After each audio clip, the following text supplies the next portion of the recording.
Have you ever walked into a room and felt targeted without a word being spoken? That sudden chill, the fake smiles, the heavy atmosphere.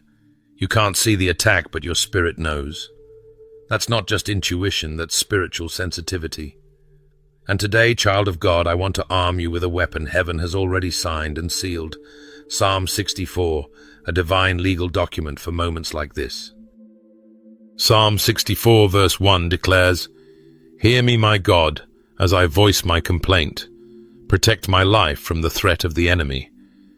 This is not a whisper of despair. It's a courtroom declaration. The word complaint here in Hebrew means to lay a charge in court. This isn't about vengeance. This is about justice. You're not paranoid. You are discerning. That unease you feel when envy walks into the room, the sabotage disguised as a compliment, the manipulations cloaked in kindness, God sees it all, and you are not powerless. We are not just stepping into warfare, we are stepping into heaven's courtroom, presenting our case before the righteous judge. This psalm is your spiritual subpoena against every agent of hell that has been trailing your destiny, planting seeds of witchcraft, gossip, slander, envy, and silent attacks. Let me tell you today, no weapon formed against you shall prosper. Isaiah 54 verse 17. And every tongue that rises against you in judgment, you shall condemn. This is your heritage. You are not alone, you are not exposed, and you are not without defense. As it is written in Romans 12 verse 19, "Vengeance is mine. I will repay, says the Lord." Let this be your moment of holy confidence. God is your shield, your judge, and your vindicator. 1. When plots are formed in the shadows. Psalm 64 verse 2-3 says, "Hide me from the conspiracy of the wicked, from the plots of evildoers. They sharpen their tongues like swords and aim cruel words like deadly arrows." Some people never lift a weapon, but their words do just as much damage. Words hurt. Words cut. Words curse. And some of the most dangerous warfare is not fought with fists, but with whispers. These enemies don't always wear black robes or chant over candles. Sometimes they wear a smile. Sometimes they sit in pews. They'll call it concern, call it advice, call it opinion, but in the spirit realm it's nothing short of sabotage. You see, spiritual warfare isn't always obvious. There are word assassins moving in silence, loading their lips with bitterness, envy, and poison. Their aim is precise. Their arrows are conversations, those twisted backroom comments meant to assassinate your character, wound your confidence, or cast doubt over your blessing. They may say, "She's too ambitious," or "He's changed since the promotion," all while hiding behind laughter or fake praise. But in heaven's courtroom, God hears every word. This is emotional warfare. This is betrayal wrapped in familiarity. You've probably felt it, that friend who suddenly changed, the one who used to celebrate you. Now they distance themselves, speak coldly, or avoid you altogether. Why? Because someone whispered a lie, planted a seed of envy, and now you're the target of friendly fire. Proverbs 16 verse 28 warns us, "A perverse person stirs up conflict, and a gossip separates close friends." That's what's happening in the spirit. Relationships are severed, trust is broken, favor is questioned, but God has seen it all. Nothing slips past his sight. And I want to pause here to speak directly to you. If you've been hurt by this kind of warfare, if gossip has shattered your peace, if manipulation has cost you friendships, if envy has chased away your blessings, I declare this over you. You are not defeated. You are not forgotten. You are covered. Psalm 64 is your shield, and the one who sits high sees low. He knows the truth, and he fights for you. James 3 verse 5-6 says, "The tongue is a small part of the body, but it makes great boasts. Consider what a great forest is set on fire by a small spark. The tongue also is a fire, a world of evil. The tongue can bless or curse. It can build or destroy. But here's the power: we serve a God who can silence the noise. He can cut the cords of the wicked and mute the voices that rise against you. Your job is to stay anchored, stay clean, stay positioned before the throne. Let's cry out together. Lord, pull back the veil. Expose every conversation dripping with poison that was meant to wound my favor. Let your fire be a shield around me. Burn up every word curse, every secret lie, every weapon formed in darkness. This is not a prayer of paranoia, it's a prayer of precision.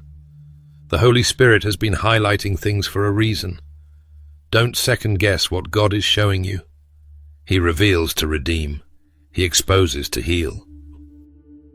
So lift your head high, warrior. The whispers of the enemy do not define you. The fire of God surrounds you. And even now the judge is leaning forward, responding to your cry. Psalm 64 is not just a chapter, it's a verdict. And you, child of God, will be vindicated. Stay with me as we go deeper into this powerful psalm. Your deliverance has already begun. 2. Their tongues are swords, but God sees it all. If their mouths are loaded weapons, why are we acting like their words can't pierce family? Let's not minimize what the word calls dangerous. David wasn't poetic for poetry's sake, he was prophetic. He understood the spiritual realm. When he said in Psalm 64 verse 4 that they shoot from ambush at the innocent, they shoot suddenly without fear, he wasn't describing a casual attack. He was unveiling a military strategy. The spiritual enemies that target you aren't acting randomly. They are calculating. They plan. They plot. Psalm 64 verse 5 reveals their mindset. They encourage each other in evil plans. They talk about hiding their snares. They say, "Who will see it?"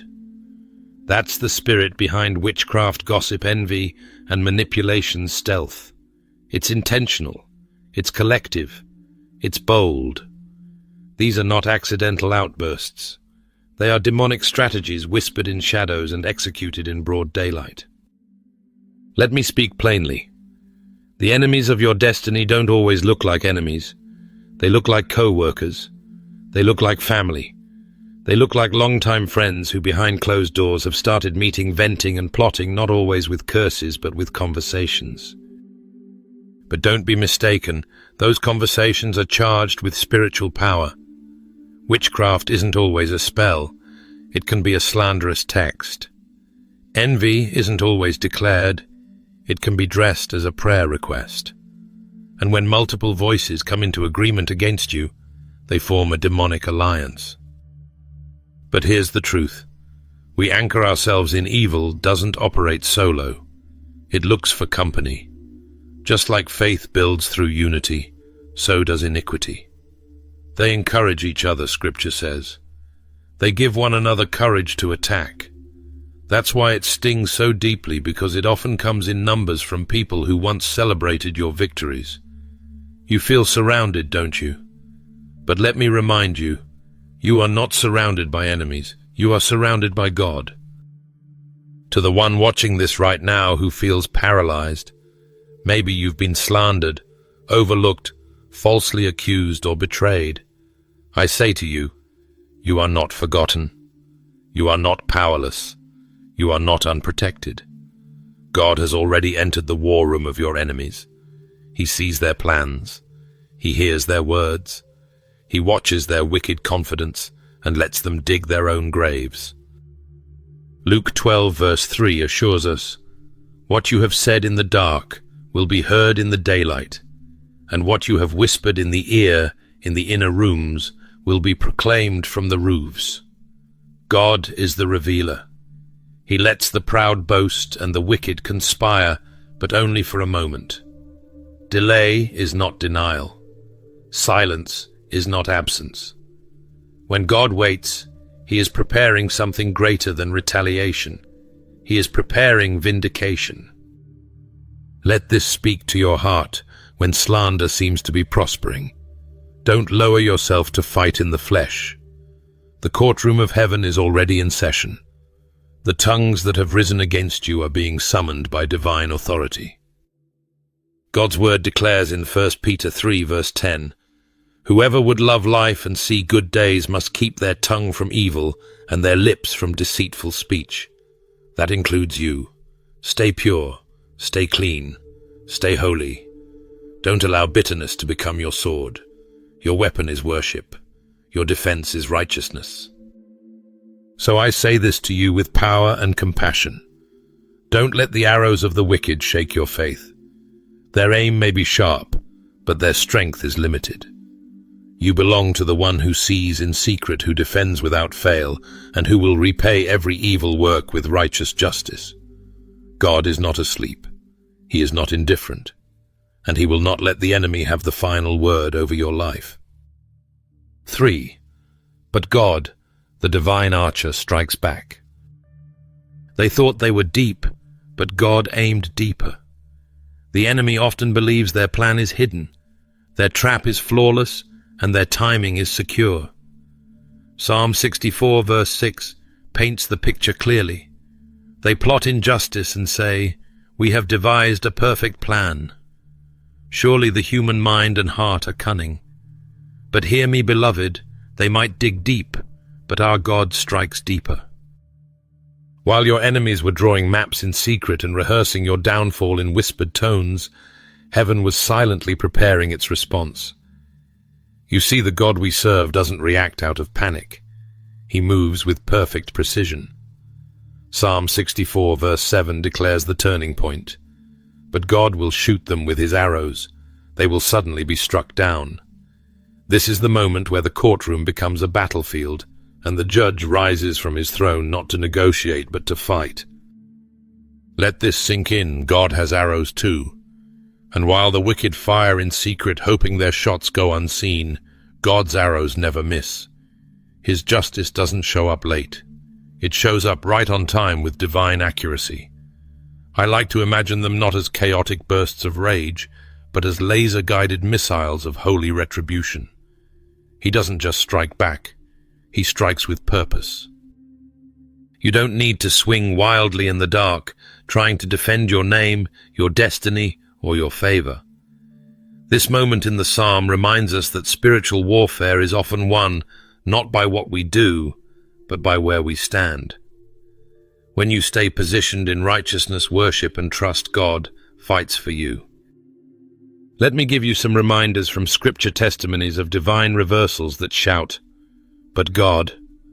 Haman built gallows to hang Mordecai, but it was Haman himself who was hung on the very structure he created. Pharaoh hardened his heart and charged into the sea, but the same waters that opened as a miracle for God's people became a grave for Egypt's army. Proverbs 26 verse 27 declares it plainly, "Whoever digs a pit will fall into it. If someone rolls a stone, it will roll back on them." The same pit that was dug for you will be the very trap that catches the one who laid it. While you were crying, God was loading his bow. While you were fasting, God was drawing his sword. While you were doubting if he saw what they did, he was preparing the counterattack. There's a divine shift in Psalm 64. From verses 1 to 6, it's all about what they did. But verse 7 introduces the game changer. But God, the world may dismiss you. People may believe the rumors. Enemies may think they've succeeded. But there will always be a but God moment in the life of a believer. 2 Thessalonians 1 verse 6 reminds us, "It is a righteous thing with God to repay with tribulation those who trouble you." That's not cruelty, it's justice.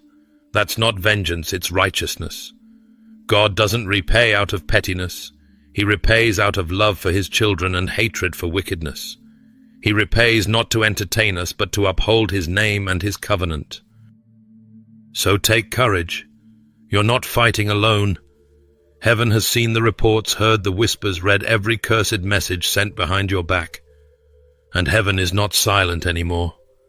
I want you to say it with faith. They thought they were deep, but my God goes deeper.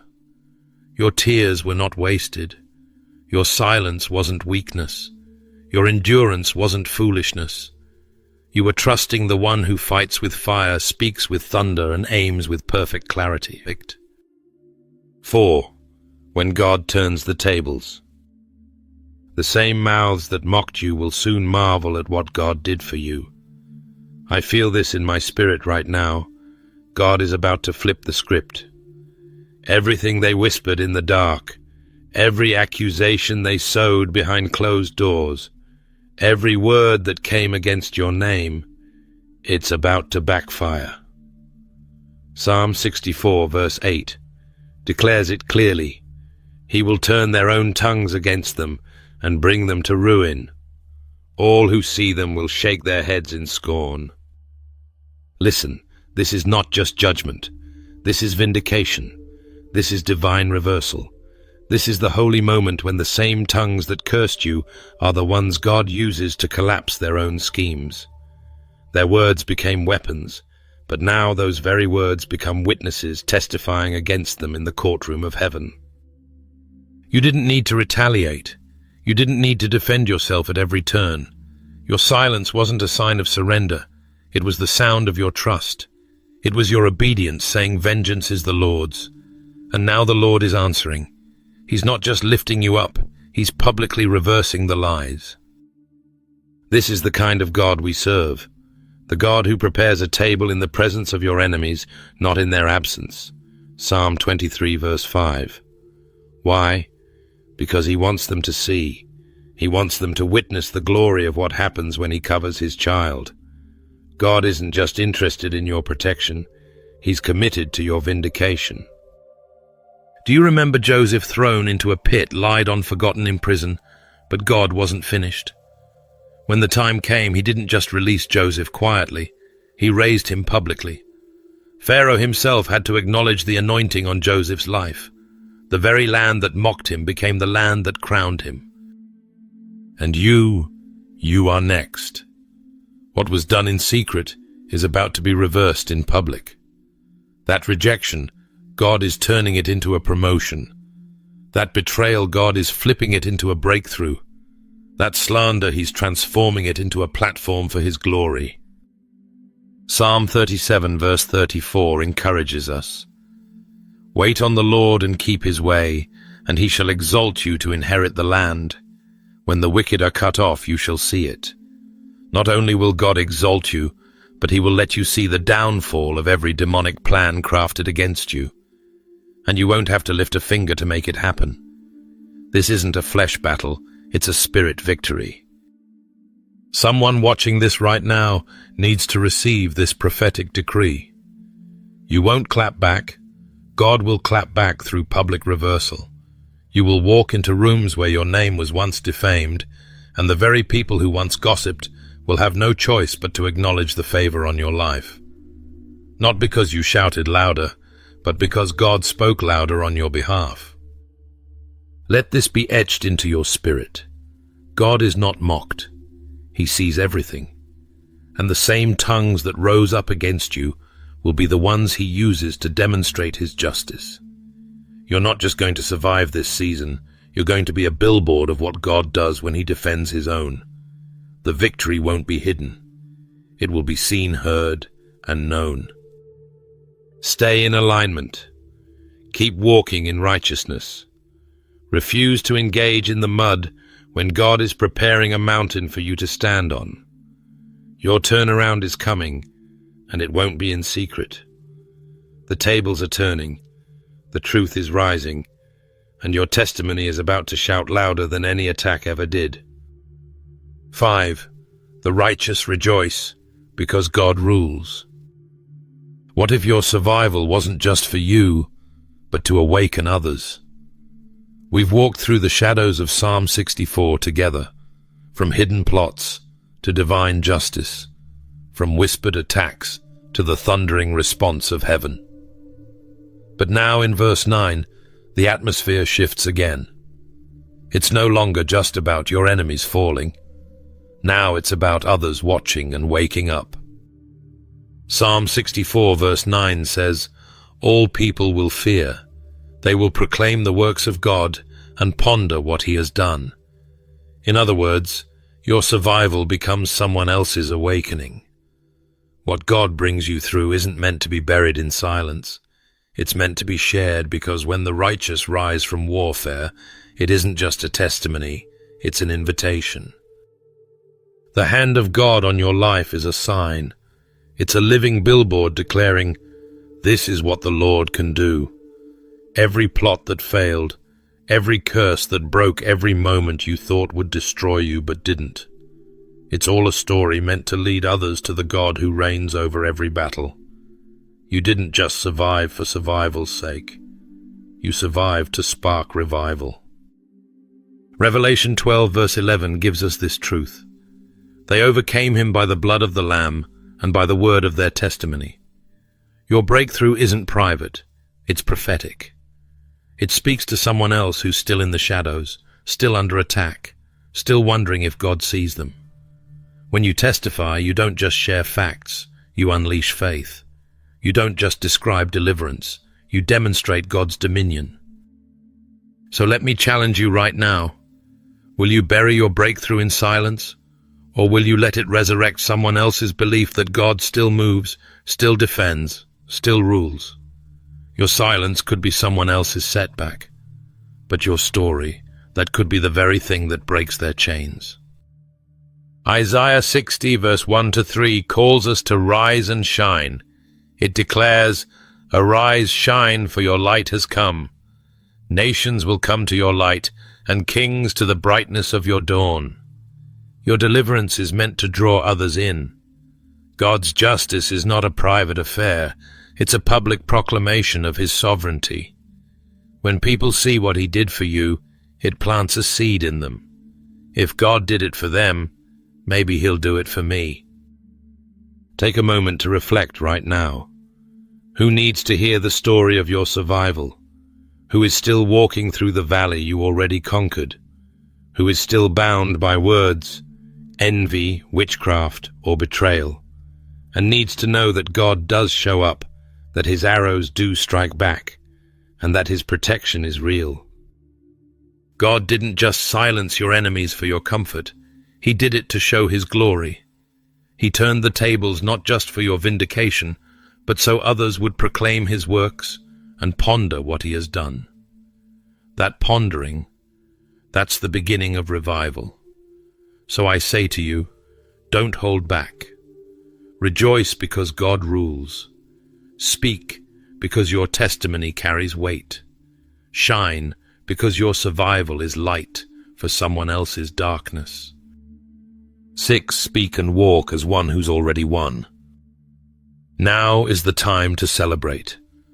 Psalm 64 doesn't end in sorrow, it ends in strength. The righteous will rejoice in the Lord and take refuge in him. All the upright in heart will glory. Psalm 64 verse 10. Verse 10. This verse is your crown, your spiritual coronation after the courtroom war.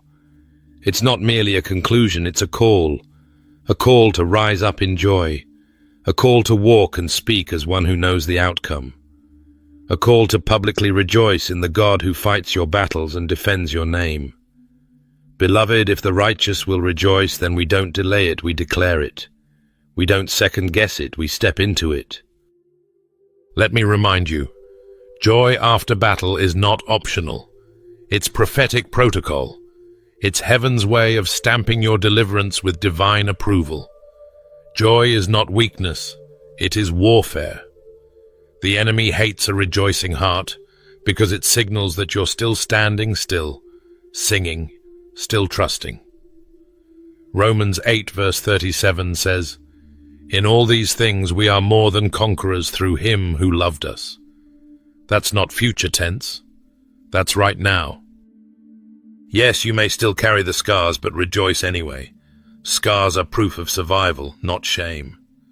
Isaiah 61 verse 7 declares, "Instead of your shame you will receive a double portion, and instead of disgrace you will rejoice in your inheritance." That is the God we serve. He doesn't just deliver you better believe. He restores, repays, and rejoices over you. Can I speak this over you right now? You are not what you've been through. You are what God brought out. The curses that were formed have not prevailed, and by the power of the blood of Jesus, they will not rise again. You're not walking out of this battle confused or broken. You're walking out as one who has found refuge in the Most High, one who has discovered that God is not only your defense, He is your delight. I know it may feel unnatural at first. After such intensity, you might feel like you don't have the strength to rejoice. But let me encourage you, start where you are. Praise is a decision before it becomes a feeling. Joy is a seed before it becomes a harvest. And when you begin to thank God, not just for what He did, but for who He is, you begin to shift the atmosphere around you. If you're watching or reading this, I challenge you right now, speak like one who's already won. Walk like one whose story didn't end in defeat. Rejoice like someone who's seen the hand of God strike on their behalf, because you have. This is not just the end of Psalm 64, it's the beginning of your testimony. And your testimony is loud, your praise is prophetic, your joy is a threat to hell. Now lift up your head, let your voice rise, take your refuge in Him, and glory in the victory He has already secured. For the righteous rejoice not in the absence of war, but in the assurance of the one who always wins. Beloved, don't wait for another crisis to take up Psalm 64. Let it be your daily decree. Let it build your confidence, sharpen your discernment, and seal your spirit in truth. Pray it, proclaim it, and walk in it, because your complaint has been heard and your crown is secure. Glory to God. Before we close this moment, I want to invite you into something sacred, something powerful. Don't just listen. Engage. Stand with me in the Spirit. If you can close your eyes, lift your hands. Let this prayer rise from your heart like incense. We're not just ending a message, we're entering a moment of divine breakthrough. Join me now as we pray fervently and boldly in the name of Jesus. Father in heaven, righteous and holy is your name. You are our shield, our refuge, our defender, and our avenger. Right now, in the mighty name of Jesus, we come boldly before your throne of grace, not with fear but with faith, not in weakness but in the power of the blood that speaks a better word over our lives. Lord, we thank you that no enemy can hide from your sight. You see every plot, every whisper, every jealous glance, every dark word spoken in secret. Nothing is hidden from you. And so today we bring every hidden agenda, every scheme of darkness, and every invisible chain before your consuming fire. We stand in your courtroom, God, and we lift up every curse spoken over our lives, knowingly or unknowingly. We renounce every word curse, every evil declaration, every assignment of the enemy. Break it now in Jesus' name. Let every altar of witchcraft set against our homes, our families, our minds, our destiny be shattered by your power. We cancel every attack of manipulation, every spell, every entrapment, every spirit of sabotage, delay, confusion, and division. We cast it down. We destroy its grip. We declare it powerless under the authority of Christ. Let your Holy Spirit rise like a standard against the flood of wickedness. Father, surround us with your fire. Hide us in the shadow of your wings. Guard us from the arrows that fly by day and the terrors that prowl at night. Silence the voices of false witnesses. Expose every snare set in secret. Unmask every hidden hand working against our purpose, and replace it with your peace, your presence, and your power. God, restore everything that was lost through spiritual warfare. Restore joy, restore relationships, restore calling, restore confidence. Lift up the heads of those who have walked through shame and confusion. Cover them in honor and surround them with songs of deliverance.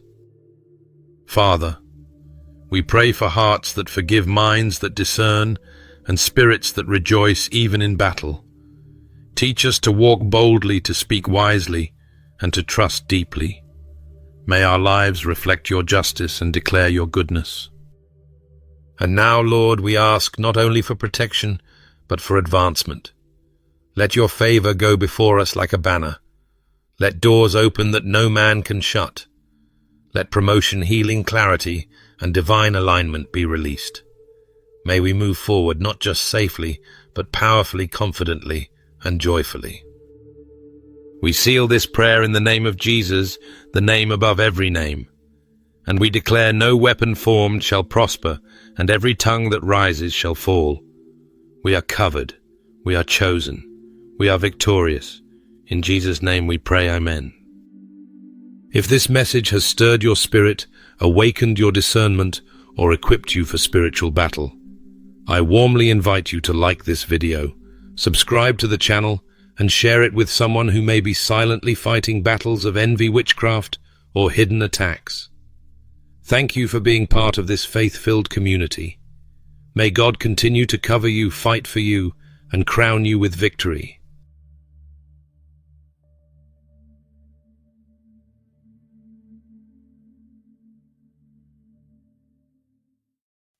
The notion of spiritual warfare is frequently discussed in religious contexts.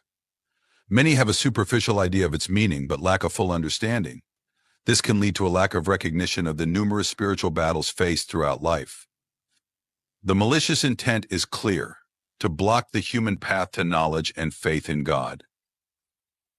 Regardless of whether they are believers or not, the enemy's tactics are designed for one end: to deprive souls of experiencing God's divine love.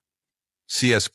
Lewis observed in Mere Christianity that evil is a lack, not a thing, reminding us that spiritual conflict is the absence of good, a condition we can overcome with God's help. It is essential to convey the message that spiritual warfare is not a cause for fear, for the victory is already assured by the Creator. In spiritual combat, our strength does not come from ourselves, but from the permission we give God to fight for us. And it is in this act of surrender that we find true victory. Spiritual warfare touches every facet of our being, inescapable in its presence. While some may be unaware of their participation in this war, others deeply feel its impacts, becoming prey to feelings like discouragement, depression, oppression, and failure. There are those who see their closest relationships, whether marital or familial, shaken by disputes ranging from divorce to abuse, marking them with the lasting wounds of these spiritual confrontations. Allow me to shed light on some tactics of the adversary. In spiritual warfare, the opponent has four main goals when challenging the faithful: to shake, divert, instigate dissatisfaction, and provoke disunity. I will detail each one of them. Initially, the adversary tries to shake your faith, eroding your security in the divinity. Subsequently, he tries to divert you from your divine purpose, seducing you with earthly delights and various temptations.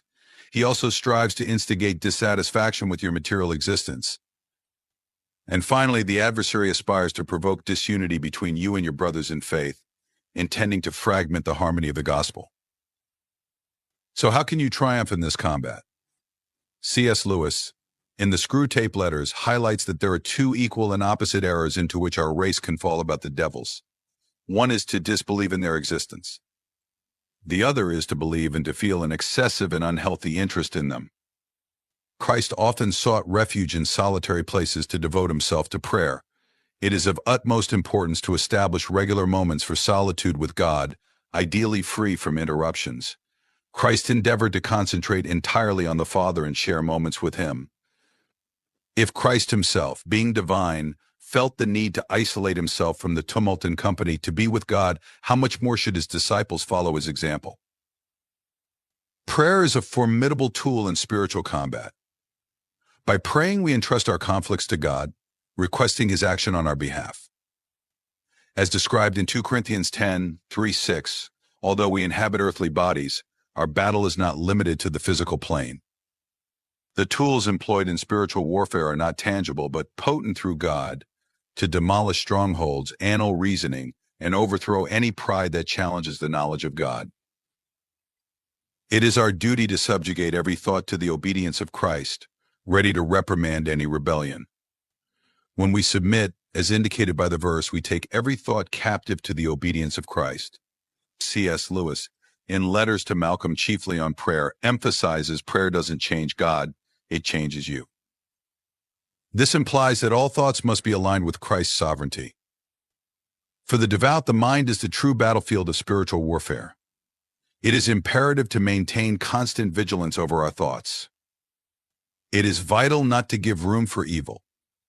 To find a dwelling in your existence, do not allow even the smallest breach. Seal all entrances and block any potential access of the evil one. This means rejecting any harmful element in your life, thus avoiding giving an advantage to the deceiver. I encourage you to keep your spiritual alertness always active, be attentive to the divine voice, and follow the guidance of the Holy Spirit. Always be on guard and filled with the Holy Spirit to identify any attempt of the enemy to invade your life. The expanded interpretation of 1 Thessalonians 5:6 exhorts us not to fall into the spiritual apathy common to the world, but to stay alert, vigilant, and prudent. As children of God, we must cultivate temperance, self-control, serenity, and prudence. We are aware of the presence of an adversary, a usurper who aims to steal, kill, and destroy. However, we place our faith in God, our refuge and fortress, always willing to assist us in adverse times. Psalms 46:1 and 121.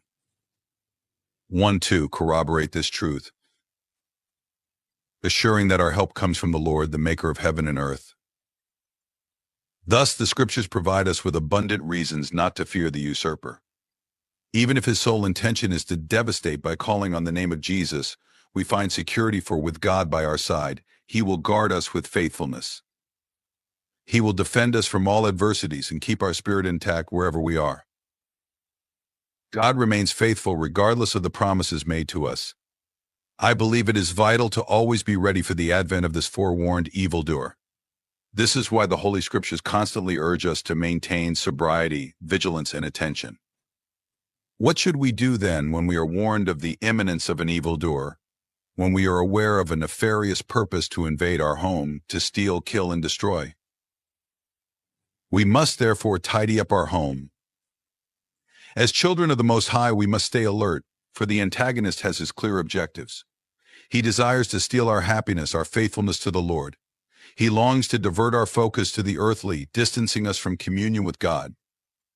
If he manages to capture our attention, even our affection will be compromised. C.S. Lewis, in Mere Christianity, reminds us that you can't look forward with hope while looking back with guilt. Therefore, it is vital to conduct a self-examination while we still can. We must prepare for the arrival of this thief by taking inventory of our lives, assessing the risks. What is occupying our time? Who is occupying our time? We must seek the Lord while he can be found, call upon him while he is near. With God by our side, we already have victory assured. We must not give the enemy even an inch of space or opportunity. Instead, we must hide in Christ, arm ourselves with the Word of God, cover ourselves with the blood of Jesus Christ, and dwell under his protection. We must equip ourselves with the whole armor of God and be ready to fight. Faith is having firm confidence in God, trusting that he is our refuge and fortress, a pillar of strength when we feel weak. It is believing that he will honor and fulfill his word in our time of need. Having faith is trusting in the Almighty God. Believe that he will see you through in all circumstances. Faith is strengthened and purified in the challenges of life. Do not be intimidated, and do not imagine that you need to have colossal faith like Noah's Ark. In Christian doctrine about faith, Jesus asks only for a tiny faith, similar to a mustard seed. Hebrews 12:2 encourages us to fix our eyes on Jesus, the pioneer and perfecter of faith, who endured the suffering of the cross with the prospect of the joy set before him, despising the shame, and now he occupies a place of honor at the right hand of the divine throne. If you doubt the sufficiency of your faith, remember two essential principles. The requirement is only a faith the size of a mustard seed, and to keep your eyes on Jesus, the foundation and apex of Christian faith. It is common among the faithful to emphasize scriptures that speak of protection, hope, and compassion. However, one should not neglect texts like James 2:19, which warns us that mere belief is not enough, for even demons believe and tremble. The spiritual realm is as concrete as the screen you observe. Demons are as real as the angels we esteem. Concerning our defense, there is no reason to fear demons, for we receive strength and support through the sacrifice of Jesus Christ. Nefarious spiritual entities continue to exert their influence in the contemporary world. Endowed with perception, they can discern your identity. The reading of Mark 3:11 is enlightening, as it narrates the recognition of Jesus by impure spirits who, upon encountering him, proclaimed his divine filiation and bowed in reverence. Demons, though they may instruct falsely, have the power to dominate an individual, to spread false doctrines, as warned in 1 Timothy 4:1 about the dissemination of demonic doctrines by deceitful spirits. It is crucial to emphasize this to dispel any deception. We must be aware of who our adversary is and the essence of this confrontation. It is common among Christians to have only a shallow understanding of the Scriptures. Many read the Word of God but do not dedicate themselves to the deep study necessary for true understanding. This is problematic as expressed in Hosea 6, where it is lamented that the people perish for lack of knowledge. Have you ever encountered a believer in the midst of a spiritual conflict but who does not recognize their own situation? They face adversities on all sides, relational tensions, fragile health, financial disorder, without understanding the causes. This ignorance is the root of the problem. A Christian who does not deepen their knowledge may struggle in vain without understanding the true nature of the conflict. In contrast, an enlightened believer would be aware of Ephesians 6:12, which teaches us that our battle is not against human entities, but against spiritual forces of evil in heavenly realms. This knowledge is fundamental. We fight our battles on the supernatural plane, not the physical one. However, it is worth noting that the spiritual often makes itself felt in the concrete, which can confuse the less deep believer. A narrative of this is found in Matthew 17, where a demon-possessed boy is brought to Jesus. Verse 18 reports that, with a rebuke from Jesus, the demon was expelled and the boy was promptly healed. It is interesting to note that healing came after spiritual deliverance, suggesting a link between possession and illness. The symptoms described by the father included seizures and risky behaviors, evidencing that demons can manifest in various ways, including causing physical ailments. Thus, it is necessary to understand that although demons act in the spiritual, their manifestations can occur in the physical, as illustrated by the boy's illness in Matthew 17. Jesus' action led to the expulsion of evil and the immediate recovery of the boy. I share, therefore, that certain illnesses may elude conventional medicine because they are of a spiritual essence. It may be that doctors cannot diagnose or explain such cases. The key is understanding that our struggle goes beyond the physical, confronting evil entities in the spiritual. As believers, prayer is essential, but it is also crucial not to neglect knowledge. Matthew 10:1 reminds us that Jesus granted the disciples authority over impure spirits to expel them and heal diseases and ailments. Likewise, we the sanctified have received such authority. It is through the Holy Spirit that we are enabled to repel these forces and achieve victory in our journey.